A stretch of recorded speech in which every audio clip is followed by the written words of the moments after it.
All right, so I'm back here in New York City right now in downtown Brooklyn, and I've got to say it feels amazing to be back here in this beautiful rainy weather in the greatest city on the planet. No, I'm just kidding, but these buildings are pretty cool, right? These historic, man, the weather sucks and it's a little bit cold, but not that cold. It's unseasonably warm this winter. I guess that global warming thing is kind of real. A lot of people have been asking me, how does it feel to be back in New York City after being gone for so long? For those who don't know, I spent 5 years living here, and I got so fed up with the city that I left to travel. So I traveled around the world for a couple of years. I don't know what this is. Now I'm back. So it's not actually my first time being back since I left to travel. I actually came back after my 4 months in South America for a quick little trip. That trip was very nostalgic. It was very emotional. I was just like, oh my God, I miss this. I remember this. And I was just like, I really appreciated the city a lot when I visited. And it was a little bit bittersweet leaving, but I had to continue my travels. So coming here, I was expecting kind of the same kind of feeling. Kind of shocked when I came here, and when I was on the bus, I remember seeing buildings and thinking, okay, I remember that building. But it was oddly unemotional. I didn't really feel anything. And in fact, when I stepped outside the bus, I was thinking like, why the hell am I even here? Like, what am I doing here? Like, it almost felt like defeat to come back here. So I had originally been thinking of staying for a week or two, but in that moment I was thinking, you know what, I'm just gonna stay the weekend and leave. Like, I don't need to be here. I could be anywhere in the world. Why would I pick New York City right now? But it's been a month since then, so what happened? Check this out. The New York City Deli. All right. I feel like we're entering a nicer neighborhood now.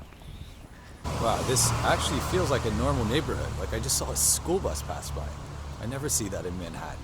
Anyways, I was at least excited for my Airbnb apartment that I found because it was in a prime location in the Greenwich Village on McDougall Street. I found it for, well, Airbnb listed it at $65 a night. Of course, after fees and all that, it comes out to $95 a night. Just straight up misleading because that's a 50% increase. The apartment literally had no sunlight, meaning I couldn't tell what time of day it was, which really sucks when you're trying to wake up in the morning because you're like, is it day yet or is it still night? It was just depressing. And like, I know I sound like a spoiled brat, and I guess I've become one because I'm coming from Korea where you can get 10 times what you get for the same money. This kind of place I could have tolerated when I was like 18 or 19 or like early 20s, but now pushing 30, like, I just anyways, so I was just thinking like, I gotta leave this city.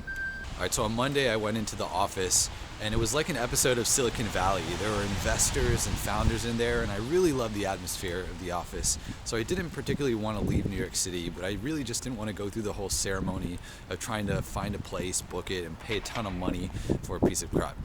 So I guess I was going to leave the next day. So after work, I met with a friend, and I checked my phone, and I see that there's a text message, a group chat from the founder and the investor, and he's like, do you want to stay the rest of the week? We can help you find a place. It's better to work in person, right? And so I was like, sure, why not? Like, and then he's like, all right, I'll put you in touch with the assistant. And the assistant asked me where I want to stay. I'm like, doesn't really matter. Like, as long as it's reasonably close to the office, that'd be amazing. And she's like, all right, what about this Standard Hotel by the High Line or the Hyatt in Union Square?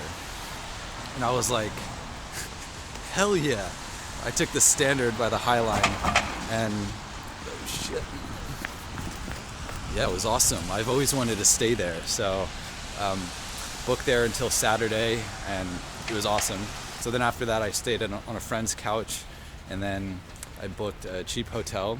And then I talked to a friend who was subletting an apartment here, but was out of the city for the next month. And he graciously let me stay in his apartment.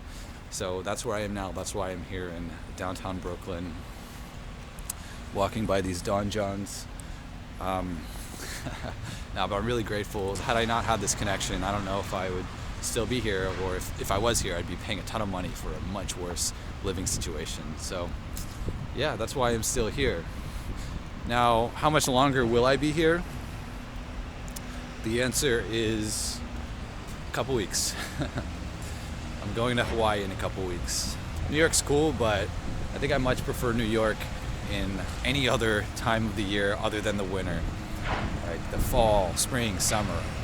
It just feels different then. I feel like the city feels more dead in the winter. Like seriously, I went out with a friend on one of the Fridays. We were in the K-Town area. We went to this place named Maru, which I wouldn't really recommend, but it was dead. Normally the lobby is just packed with people, but there was like nobody there.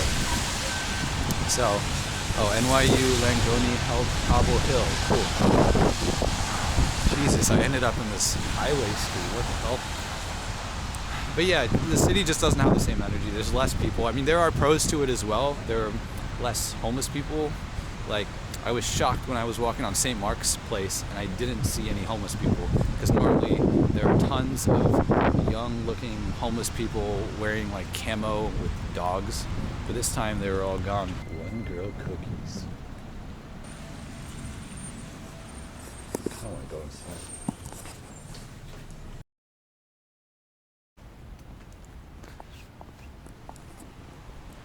Wow, Brooklyn Heights is really nice. Look at that church. Why can't everywhere in New York be like this? Just look at this. Is this really New York? I feel like I'm in England, like an old medieval village. Wow. Is that somebody's house? I'm really enjoying this casual walk. I'm pretty sure Bill Cosby lives here because this street is oddly familiar. But we're approaching the best part, the view of Manhattan. There's some kids smoking weed back there. Never really understood the point of smoking weed, but I guess whatever floats your boat. Anyways, check this out. It's super foggy right now, so the view isn't as good as it normally would be. But wow, just look at that. Financial district right here. And this is the Brooklyn Bridge, I believe. Wow. There you've got a giant, a soccer field, and whatever this hill is. This place is completely empty. I have this whole place to myself. I love this view. This, again, this fog doesn't do it justice right now, but I think the view of Manhattan is better than being in Manhattan. Well, no, not quite, but you get my point.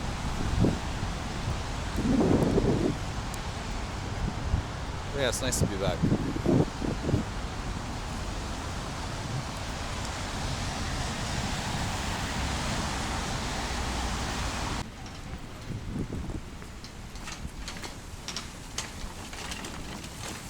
So what about all the things that used to annoy me so much about New York City? Am I suddenly okay with everything? Not really, but I more have the mindset now that I just accept the things that I can't change. It's not that I've given up the fight, it's that I've deferred it. When I become mayor of New York City in 20 years, and then I'll fix all these problems. But until then, can't do anything about it, so it's all good. This is a freaking cool building, by the way.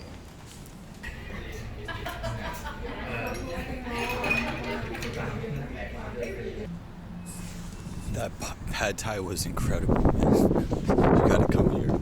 Yeah, that's it for this vlog, I guess. I hope you enjoy the rest of your day, and I'll see you when I see you, right?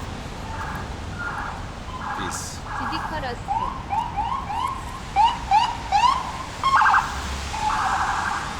Damn sirens, Jesus.